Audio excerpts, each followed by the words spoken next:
Tanushree, welcome back to my channel. আশা করি তোমরা সবাই খুব ভালো আছো।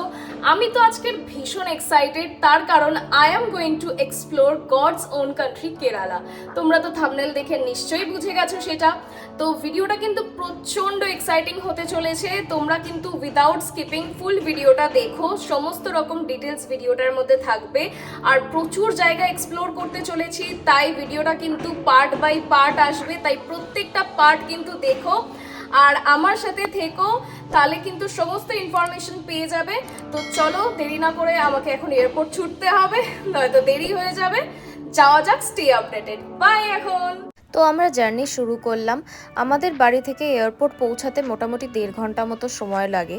তো এয়ারপোর্টে কিন্তু হাতে সময় নিয়ে যাওয়াই ভালো, কারণ সিকিউরিটি চেক ইনস অ্যান্ড অন্যান্য জিনিসে কিন্তু অনেকটাই টাইম চলে যায়। আর বোর্ডিংও মোটামুটি 1/2 ঘন্টা 40 মিনিট আগে হয়ে যায়, তাই হাতে সময় নিয়ে যাওয়াটাই কিন্তু বুদ্ধিমানের কাজ। তো পৌঁছে গেলাম আমাদের সিসিইউ এয়ারপোর্টে। প্রথমেই চলে গেলাম আমাদের ব্যাগেজ কাউন্টারে, যেখানে আমরা সমস্ত লাগেজগুলোকে সাবমিট করব। তারপরে আমরা পেয়ে গেছি বোর্ডিং পাস। তো আমাকে এখানে দেখে নাও, বোর্ডিং পাস পেয়ে যাওয়ার পরে আমরা রওনা দিলাম নিজেদের সিকিউরিটি চেক ইনের জন্য। ফ্লাইটে কিন্তু অনেক কিছু নিয়েই অ্যালাউ করে না, সেই জিনিসগুলো তোমরা কিন্তু যাওয়ার আগে গুগলে ভালো করে সার্চ করে নিও, যাতে কোনো অসুবিধায় না পড়তে হয়। আর আমরা এবার চললাম ফ্লাইটে উঠবো বলে। আর এই জিনিসটা আমার কিন্তু সেরা লাগে, রানওয়েতে বিশাল জোরে 300 কিলোমিটার/আওয়ার স্পিডে দৌড়ানোর পরে যখন প্লেনটা ফাইনালি উড়ে যায় অ্যান্ড গোটা কলকাতা শহরটাকে মানে অ্যাট আ গ্লান্স একটা ড্রোন ভিউয়ের মতো আমরা দেখতে পাই, এই ভিউটা জাস্ট অসাধারণ। আমার এই জিনিসটা কিন্তু সেরা লাগে, মানে গোটা শহরটার একটা কিন্তু আমি ভিউ এখান থেকে পেয়ে যাই। তো যাই হোক, এই জিনিসটা খুব একটা লাইফ টাইম এক্সপিরিয়েন্সের মতোই। তারপর আর কি, মেঘের দেশে ছুটতে ছুটতে আমরা প্রথম পাড়ি দিলাম আমাদের ডেস্টিনেশন হায়দ্রাবাদে। সেখানে ছিল আমাদের লে ওভার, তারপরেই কোচি। সো গাইজ, আমরা আমাদের ফার্স্ট ডেস্টিনেশন হায়দ্রাবাদে চলে এসেছি। তো এখানে 2.5 ঘন্টা লে ওভার রয়েছে, দেন আমরা আমাদের ফাইনাল ডেস্টিনেশন কোচির দিকে যাব। তো তার আগে এখানে বসে একটু খাওয়া দাওয়া বা কিছু একটা রিল্যাক্স করে নেব। 2.5 ঘন্টার জায়গায় 3.5 ঘন্টা লে ওভারে বসে থাকার পরে ফাইনালি আমাদের ফ্লাইট ছাড়লো অ্যান্ড প্রচণ্ড ডিভাস্টেটেড হয়ে ফাইনালি কোচি পৌঁছালাম। তারপর গেলাম হোটেলে। এখন বাজে রাত 1টা। এই জাস্ট হোটেলে চেক ইন করার পরে ফ্রেশ হলাম। প্রচণ্ডই ডিভাস্টেটেড, প্রচণ্ডই টায়ার্ড, আর কিচ্ছু ভালো লাগছে না। ডাইরেক্ট কাল দেখা হচ্ছে, কালকের মুন্নার যাওয়া হবে, প্রচণ্ড এক্সাইটিং হতে চলেছে, তোমরা কিন্তু দেখো। হ্যালো এভরিওয়ান, গুড মর্নিং সবাইকে। এখন ঘড়িতে বাজে ঠিক 7:30। তো আমরা এবার মুন্নারের জন্য কিন্তু রওনা দিয়ে দেব। এখনো পর্যন্ত ব্রেকফাস্ট করিনি, ভোর ভোর তাড়াতাড়ি উঠেছি, রাত্রে ঠিক করে ঘুমও হয়নি। বাট হ্যাঁ, ঘুরতে এসে তো আর রেস্ট নেওয়া যাবে না, সেই জন্যই কিন্তু এবার অন দ্য ওয়েই আমরা ব্রেকফাস্ট করে মুন্নারের দিকে রওনা হব। অনেক সুন্দর সুন্দর সাইট সিইং দেখার আছে, সেটার জন্য সবাই রেডি থেকো। এটা হচ্ছে আমাদের গাড়ি, যেটাই করে আমরা কালকেরও এসেছিলাম অ্যান্ড পুরো ট্যুরটাই করব। এটা তোমাদেরকে কাল দেখানো হয়নি। তো বেসিক্যালি আমাদের কিন্তু কোচিটাও ঘুরে দেখার কথা ছিল, কিন্তু আনফর্চুনেটলি সেটা পসিবল হয়নি। তার কারণ লাস্ট মোমেন্টে আমাদেরকে ফ্লাইট বুক করতে হয়, কারণ আমাদের ট্রেন ক্যান্সেল হয়ে গেছিলো, খুব লেট করছিল বলে। তো যাই হোক, কোচি থেকে মুন্নারের ডিস্টেন্স হচ্ছে প্রায় 120 কিলোমিটার মতো। আমরা কিন্তু সেই দিকেই রওনা হয়েছি এখন। তো রাস্তায় যাচ্ছি, মোটামুটি বেশ গরম এখানে, সেরকম বিশেষ কিন্তু ঠান্ডার কোনো আমেজ নেই। আর অন দ্য ওয়েই কিন্তু এই ছাপারিয়া ফলসটা পড়ে, যেই ফলসটাতে একদমই জল নেই, মানে বর্ষার জলটাই এখানে মেন সোর্স, সেটা এখানে হচ্ছে না বলে কি অবস্থা। এই যে আমাদের ফুল গ্রুপ, আমরা সবাই ঘুরতে এসেছি। সবাই আসছে। হ্যাঁ, সবাই একটু হাই করে দাও। Hi hi hi. কেমন লাগছে Munnar? Very fantastic, very fantastic. কেমন গরম? না না, গরম তো খুব একটা নেই, কিন্তু তাহলে ডাব খাচ্ছেন কেন? ডাব এখানে পেলাম, দেখলাম ডাব খেতে ভালো লাগে, তাই খেলাম। এখন আমরা তো মুন্নারে এসে যাচ্ছি আর কি, ছাপারিয়া ফলসের সামনে আছি, কিন্তু জল একদমই নেই। মানে ভাইটা ফলস হয়ে গেছে, কিছু করার নেই আমাদের। দেখা যাচ্ছে জল অল্প অল্প পড়ছে। এটা হলো মুন্নারের স্পাইস গার্ডেন, আর এইটা হলো স্পাইস গার্ডেনের টিকিট কাউন্টার, যেখানে পার হেড टिकट प्राइस होच्छे 100 रुपीस করে। लोग को डेमो गार्डन दिखाएंगे। गार्डन में जो जो मसाले केरल में होते हैं, सारे मसाले के जड़ दिखाएंगे। कुछ आयुर्वेदिक की मेडिसिन भी यहाँ हमारा फार्मेसी में मिल जाएगा। সেকেন্ড লোকেশন ছিল আমাদের এই স্পাইস গার্ডেনটা, যেখানে অনেক ধরনের কিন্তু স্পাইস ট্রিজ আমরা দেখি, আর সেইগুলোর থেকেই কিন্তু বিভিন্ন আয়ুর্বেদিক ওষুধ যেগুলো তৈরি হয় সেগুলোই এরা ওখানে কিন্তু বিক্রি করে। তো আমরা সেখান থেকে কিছু কিনিনি যদিও। তারপরে সেখান থেকে আমরা পৌঁছে যাই এই চকলেট ফ্যাক্টরিটাতে। এখানে কিভাবে চকলেট তৈরি হয় থেকে শুরু করে বিভিন্ন রকম ডেমোস দেখানো হয়। ওখানেই চকলেট বিক্রি হচ্ছিল, তো সেখান থেকে আমরা চকলেট শপিং করতে যাই। এখানে 250 গ্রামের দাম হচ্ছে 400 অ্যান্ড ওটাই মিনিমাম পারচেস। তো আমি মোটামুটি 300 গ্রামস মতো নিয়ে নিই 480 রুপিস দিয়ে, আর বাকিরাও বিভিন্ন ধরনের চকলেটস কেনে। এখানে মানে পুরোপুরি বটলের মধ্যে ঢেলেও কিন্তু বিক্রি হচ্ছে, সেগুলোর নিজস্ব প্রাইস রয়েছে। তো এইটাই হচ্ছে গিয়ে আমার চকলেট বক্স, যেটার মধ্যে আমি আমার মতো করে কিন্তু চকলেট কাস্টমাইজ করে নিই। এবার কিন্তু পাহাড়ের শোভাটা বেশ সুন্দর করে দেখা যাচ্ছে। মুন্নার মানেই হলো গ্রিনারিজ অ্যান্ড চা বাগান। মুন্নার কিন্তু পুরোটাই চায়ের বাগান দিয়ে মোড়া একটা শহর, একটা হিল স্টেশন বলতে পারেন। তো এতটাই সুন্দর যেটা ভিডিওতে কোনো মতেই ধরা পড়ছে না, সামনে থেকে দেখলে তবেই বোঝা যাবে। তো সেরকমই একটা জায়গায় দাঁড়িয়ে আমরা একটা হোটেল থেকে লাঞ্চও কমপ্লিট করে নিই অ্যান্ড ডাইরেক্ট চলে যাই হোটেলে। তার কারণ ওই দিনকে কিন্তু বিকেল হয়ে গেছিলো, দেখে বোঝা যাবে না, এখানে সানসেটটা দেরিতে হয় যদিও। তো এইটা হচ্ছে আমাদের হোটেল অ্যান্ড সেখান থেকে ভিউটা জাস্ট দেখো, এত সুন্দর, মানে পাহাড়ের এই সুন্দর ভিউটা। তো আজকের দিনটা কিন্তু এইভাবেই আমি শেষ করি। হ্যালো এভরিওয়ান, আজকের নেক্সট দিন। তো আজকের আমরা সাইট সিইংয়ের জন্য যাব। কালকের ব্লগটাকে আমি আর কন্টিনিউ করতে পারিনি, তার কারণ কাল রাত থেকে আমার শরীরটা খারাপ, এখনও খারাপ রয়েছে। তো তার মধ্যেই ব্লগটা করব, নিশ্চয়ই করব, তোমাদেরকে সব কিছুই দেখানোর চেষ্টা করব আমি। তো চলো যাওয়া যাক। আজকের আমাদের প্রথম লোকেশন ছিল এই ফ্লোরিকালচার সেন্টারটা বা এই ফ্লাওয়ার গার্ডেনটা, যেখানকার এন্ট্রি ফি তোমরা কিন্তু দেখতে পেলে। এই ফ্লোরিকালচার সেন্টারটা কিন্তু বিশাল বড় একটা জায়গার মধ্যে তৈরি হয়েছে, যেখানে প্রায় 100 থেকে 200 রকমের ফুল কিন্তু তোমরা দেখতে পাবে। প্রচুর গাছ, প্রচুর ফুল, পুরো জায়গাটার মধ্যে ভর্তি। একই ধরনের অনেক গাছ ফুল রয়েছে যেগুলো আমি ভিডিও নিইনি, বাট এখানে প্রচুর রকমের পাহাড়িয়া গাছ, ফুল, বিভিন্ন ধরনের গোলাপ, বিভিন্ন কালারের গোলাপের কিন্তু গাছ রয়েছে। যারা গ্রিনারিজ অ্যান্ড এই গার্ডেন্স পছন্দ করো তাদের জন্য কিন্তু খুব সুন্দর জায়গাটা। হ্যালো সবাই, আমরা উপস্থিত হয়ে গেছি। এখন আমরা আছি রোজ গার্ডেনে, একটা সুন্দর, খুব সুন্দর ভিউ পয়েন্ট পিছনে। দারুণ এনজয় করছে তো সবাই? দারুণ দারুণ দারুণ।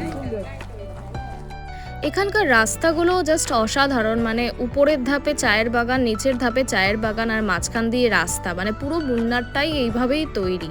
আর তার মধ্যে দিয়ে গোটা দুদিনের জার্নিটা আমরা করেছি, মানে অনবদ্য লেগেছে আমার এই জিনিসটা অ্যাটলিস্ট।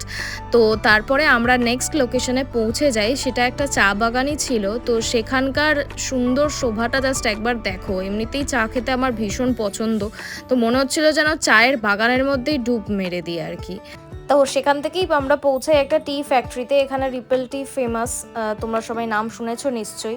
তো এখানে tea making process and all, and basically বিভিন্ন ধরনের চায়ের শপিংয়ের একটা ব্যবস্থা রয়েছে। তো সেখান থেকে আমরা চা খেয়ে দেখলাম, বেশ ভালোই খেতে। আর সেখানেই দেখলাম কিন্তু একটা বেশ সুন্দর ভিউ পয়েন্ট, এখান থেকে ছবিগুলো কিন্তু দারুণ আসে, আমিও ছবি তুলেছি অবভিয়াসলি। আর সেখান থেকে আমরা পৌঁছে গেলাম হচ্ছে আমাদের নেক্সট লোকেশন, সেটা হচ্ছে মাতুপাট্টি ড্যাম। তো এই ড্যামটা দেখে কেউ বলবে এটা একটা নর্মাল ড্যাম, এত সুন্দর পাহাড়ের বুকে, মানে জলটা জাস্ট দেখার মতো, মানে পুরো greenish and bluish type water. And basically এটাই হচ্ছে ড্যামটা। তো বিশাল বড় ড্যাম, এটা দিয়ে পুরোপুরি কিন্তু জলাশয়টাকে আটকে রাখা হয়েছে। আর ওখানে কি সুন্দর একটা রেনবো টাইপস একটা জলের জন্য হচ্ছে আর কি। আর তারপরে লোকেশনটা হলো একটা ইকো পয়েন্ট, যেটা কাছাকাছি ছিল, কিন্তু ওখানে চিল্লিয়েছি, ইকো কিন্তু হয়নি, যাই হোক। So guys, after having lunch আমরা এখন জঙ্গল সাফারিতে যাচ্ছি, যেটা কিন্তু খুব সুন্দর একটা এক্সপিরিয়েন্স হতে চলেছে। তো তোমরা কিন্তু না স্কিপ করে দেখতে থেকো। এই জিপ সাফারিটা বেসিক্যালি দুভাবে হয়। রাতেরটা হচ্ছে মেন জঙ্গল সাফারি, যেখানে এলিফ্যান্ট স্কোর এরিয়াতে নিয়ে যাওয়া হয়, আর দিনেরটা হচ্ছে আরও বিভিন্ন সাইট সিইং দেখানো হয়, এলিফ্যান্ট কোর এরিয়াতে নিয়ে যাওয়া হয় না। আমরা যেহেতু ফ্যামিলি ছিলাম তাই এই সাফারিটা করেছিলাম, বাট তোমরা কিন্তু ওটা ট্রাই করতে পারো। ওকে, তো জিপ সাফারিতে ফার্স্ট অ্যাট্রাকশন হচ্ছে একটা ওয়াটারফল, যেটা এখন আমরা যাইনি। তো সেই ওয়াটারফলটায় যেতে গেলে একটা রোলার কোস্টার রাইড করে যাওয়া যায়, that is really interesting, but আমার শরীরটা খারাপ বলে আমি করতে পারলাম না। But you can try it. তোমরা যদি আসো তো ডেফিনেটলি ট্রাই করে দেখতে পারো। এই রোলার কোস্টার রাইডটা এখান থেকে শুরু হয়। ভিউ পয়েন্টসগুলো কিন্তু পুরো গ্রামের মধ্যে দিয়ে ছিল, যেখানকার রাস্তা ছিল ভীষণই সরু অ্যান্ড এবড়ো খেবড়ো। মানে লিটারালি ভয় লাগবে এই রাস্তার মধ্যে দিয়ে জিপে করে যেতে গিয়ে, কারণ যখন তখন সামনে দিয়ে গাড়িও চলে আসছে। তো যাই হোক, আমাদের পরের লোকেশন আমরা পৌঁছে গেলাম। এটাকে বেসিক্যালি রিপল ফলস বলা হয়। এটার একটা ওদের দেওয়া নাম রয়েছে, যেই নামটা এই মুহূর্তে আমার মনে নেই। এই ফলসটা বর্ষাকালে জাস্ট অপূর্ব সুন্দর লাগে। বিভিন্ন সাউথ ইন্ডিয়ান সিনেমার শুটিংও হয়। তো আমিও একটা ড্রোন শট নিয়েছি, দেখো কিন্তু।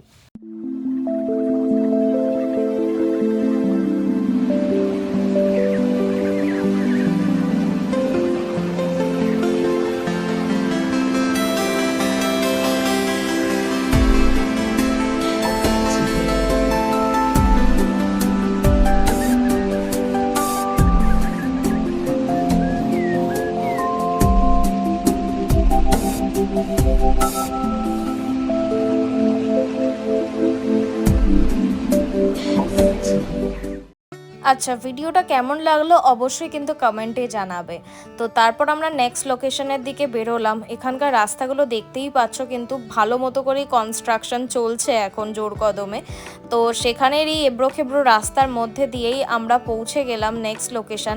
সেটা হচ্ছে একটা ব্রিজ, যেটা কিন্তু কনস্ট্রাকশনের কাজ চলছে সেখানেও, তাই আমরা কিছু দেখতেই পেলাম না। এটা বেসিক্যালি একটা হ্যাঙ্গিং ব্রিজ পাহাড়ের নদীর উপরে। তো সেইটা একটা দারুণ জিনিস দেখার ছিল, কিন্তু পুরোটাই আমরা কিন্তু মিস করে গেলাম আনফর্চুনেটলি। তো যাই হোক, আমাদের জিপসগুলো একবার তোমাদেরকে দেখিয়ে নিই। আমরা দুটো জিপ ভাড়া করেছিলাম। এখানে পার জিপে খরচা পড়েছিল 4000 রুপিস করে, ঠিক আছে, টোটাল 8000। আর নেক্সট লোকেশনটার উপর দিয়ে আমরা এখন যাচ্ছি। এটাও একটা ড্যাম, খুব সুন্দর ড্যাম, পোর্টমুড়ি ড্যামটার নাম। তো সেখানটা দেখতেই পাচ্ছ, এখানকার জলগুলো এত পরিষ্কার আর সুন্দর, কি বলবো। তো এখানে আমরা কিছুক্ষণ টাইম স্পেন্ড করলাম আর চলে গেলাম নেক্সট লোকেশন, যেটা তোমরা একটু হলেও কি চিনতে পারছো। এই জায়গাটাতেই কিন্তু চেন্নাই এক্সপ্রেসের ওই সিনটা শট নেওয়া হয়েছিল, যেখানে শাহরুখ খানের জিপটা পড়ে যায় অ্যান্ড শাহরুখ আর দীপিকার মধ্যে ঝামেলা হয়। তো এটাও কিন্তু একটা ইকো পয়েন্ট। এখানেও তোমরা যদি চিৎকার করো তাহলে ইকো হবে। অ্যান্ড হ্যাঁ, এখানে সত্যি ইকো হয়েছিল। আর জায়গাটা কিন্তু খুবই সুন্দর, জাস্ট দারুণ। আর আজকে জিপ সাফারির আমাদের last but not the least যে পয়েন্টটা ছিল, সেটা হচ্ছে সানসেট পয়েন্ট। এটা একটা 360 ডিগ্রি ভিউ পয়েন্ট, যেখানে তোমরা ওয়েস্ট সাইড দিয়ে সানসেট দেখতে পাবে। অ্যান্ড এটা হচ্ছে ইস্ট সাইড, যেখানে তোমরা যদি ভোরবেলা আসো তাহলে তোমরা সানরাইজ দেখতে পাবে। তো আমরা তো গেছিলাম বিকেলবেলা, তো মোটামুটি মেঘলা আকাশ ছিল। তারপরে আমাদের সূর্যি মামা একটু দেখা দিয়ে আমাদেরকে খুশি করে দিল, সানসেটটা এনজয় করে নিলাম। আর তারপরে কিন্তু হোটেলের উদ্দেশ্যে রওনা দিলাম। প্রথমে জিপে করে আমাদেরকে যে যে জায়গাগুলো দেখেছিলাম সেখান থেকে পুরোপুরি ফেরত আসতে হলো।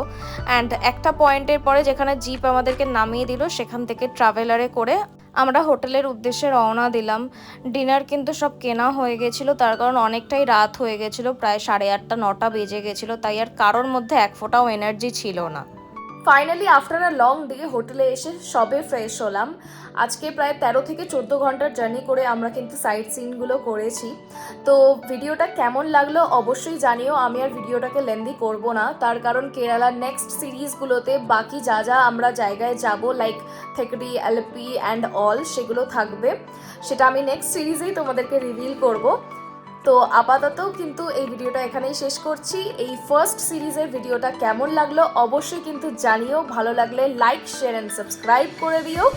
আর প্লিজ আমার সাথে থেকো, নেক্সট সিরিজগুলো দেখার জন্য রেডি থেকো। ততদিনের জন্য সবাই ভালো থেকো, টাটা, বাই বাই।